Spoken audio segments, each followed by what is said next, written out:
मोदी डरता है, पुलिस को आगे करता है, नरेंद्र मोदी डरता है, पुलिस को आगे करता है।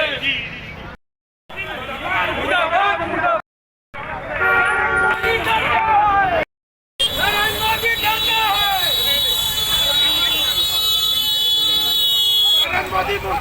मुर्दाबाद मुर्दाबाद, नरेंद्र मोदी मुर्दाबाद मुर्दाबाद मुर्दाबाद, नरेंद्र मोदी मुर्दाबाद मुर्दाबाद मुर्दाबाद, नरेंद्र मोदी मुर्दाबाद मुर्दाबाद मुर्दाबाद, मुर्दाबाद मुर्दाबाद।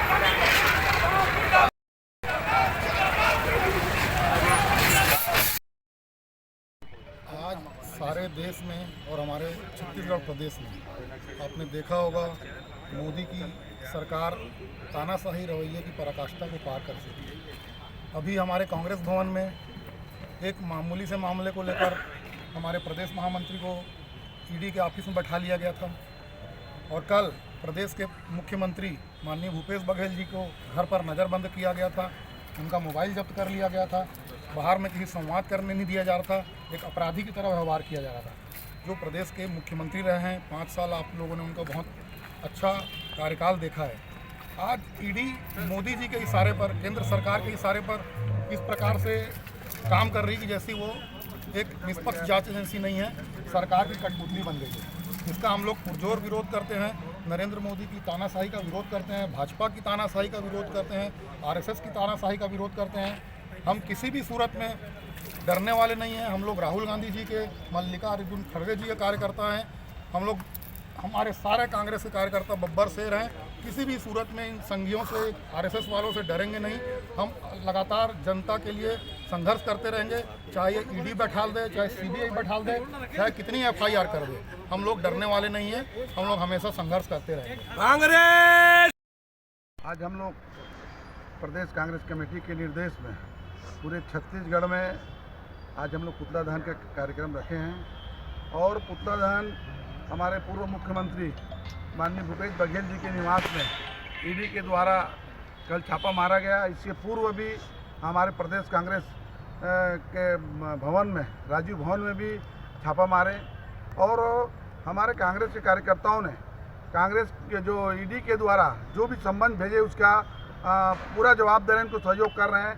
उसके बावजूद केंद्र सरकार और भारतीय जनता पार्टी के केंद्र सरकार और राज्य सरकार के निर्देश में राजनीतिक प्रतिशोध के भावना से हमारे पूरे कांग्रेस के जो भी नेता हैं, चाहे भूपेश बघेल हो, दीपक बैद जी हो और हमारे दिल्ली में बैठे हमारे राष्ट्रीय नेता मतलब भी ये मना राजनीतिक दुर्भावनावश जबरदस्ती परेशान करने के उद्देश्य से ईडी भेज के और ईडी जो है भारतीय जनता पार्टी की इशारा में उनके एजेंट के रूप में काम कर रहे हैं। कल भूपेश बघेल जी के निवास में 11 घंटा पूछताछ किए और पूछताछ होने के बाद, पूरा पड़ताल करने के बाद उन लोग बैरंग लौटे, वहाँ पे कुछ भी नहीं मिला।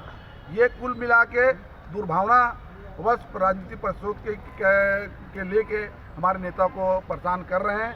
कांग्रेसी लोग ऐसे ईडी और भारतीय जनता पार्टी से डरने वाला नहीं है। हमारे नेता ने कल ही बोल दिया है कि हम किसी राजनीति से डरेंगे नहीं और लड़ेंगे और कोई कांग्रेस कार्यकर्ता ये ईडी की कार्रवाई से कोई भयभीत नहीं है। आज पंजाब से लेकर दिल्ली सारे जगह भारतीय जनता पार्टी की सहारा में, चाहे वो राहुल गांधी हो, चाहे सोनिया गांधी, प्रियंका, जितने हमारे राष्ट्रीय नेता हैं, सारे लोगों को इन लोगों ने केवल डराने का उद्देश्य से इन लोग भयभीत हैं। आज हमारे भूपेश बघेल जी कांग्रेस के नहीं, पूरे छत्तीसगढ़ के जननायक हैं और उनके कार्य से, उन्होंने 5 साल जो काम किए हैं उस काम से आज भी भारतीय जनता पार्टी भयभीत है। और भूपेश बघेल एक दबंग नेता है और वो उसकी जो दम जो है वो पूरे आम जनता में है।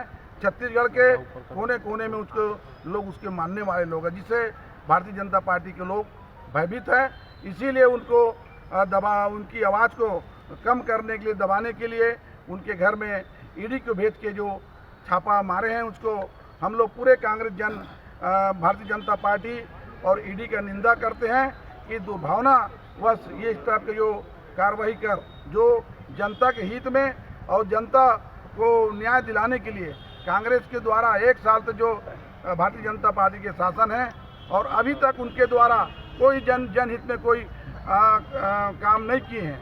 भूपेश बघेल ने विधानसभा में अपनी बात को रखे हैं और प्रधानमंत्री आवास से लेके बहुत सी योजनाओं की जानकारी जो मांगे और उससे उनके नेता भयभीत हो गए और जवाब दे नहीं पाए और उनकी जब मुंह उसके दबाने के लिए, उनकी आवाज़ को दबाने के लिए आज ईडी भेज के आज भूपेश बघेल जी को मजबूर करने के जो प्रयास किए, उससे हम लोग और मजबूर नहीं हो रहे हम लोग, और वो उसके ईडी उसके भेजने से कांग्रेस में और जोश उत्साह के वातावरण हो गए हैं। और हम लोग भारतीय जनता पार्टी के एक एक कार्यकर्ता मुंह तोड़ जवाब देंगे और हम लोग हमेशा लड़ते रहेंगे। कांग्रेस परिवार सब हम एकजुट हैं और उसके जवाब देने के लिए हम सब तैयार हैं। जांच नहीं करती। इंदिरा प्रियदर्शनी बैंक जिसमें नामजद नार्को टेस्ट में भारतीय जनता पार्टी के नेताओं का नाम आया था, उसकी जांच क्यों नहीं करती? जानबूझ के भारतीय जनता पार्टी के बड़े नेताओं द्वारा, अमित शाह द्वारा, नरेंद्र मोदी जी द्वारा कांग्रेसियों को परेशान करने के लिए इस प्रकार की कार्रवाई की जाती है, ताकि जो कांग्रेसी डरते हैं वो उनके पार्टी में चले जाते हैं और जाने के बाद वॉशिंग मशीन में साथ धुल जाते हैं और ईडी उनके खिलाफ कोई मामला नहीं करती। ये पूरा देश आज जान रही है। इस कारण कांग्रेस का हर कार्यकर्ता जो डरता नहीं है वो इनसे लड़ने के लिए सामने तैयार है। और आज आपने देखा होगा जो लोग डरते नहीं वो उनका पुतला जला रहे हैं और आगे भी उनका पुतला जलाएंगे। कांग्रेस का एक छोटा सा छोटा कार्यकर्ता भी मर मिटने को तैयार है, लेकिन डरेगा नहीं।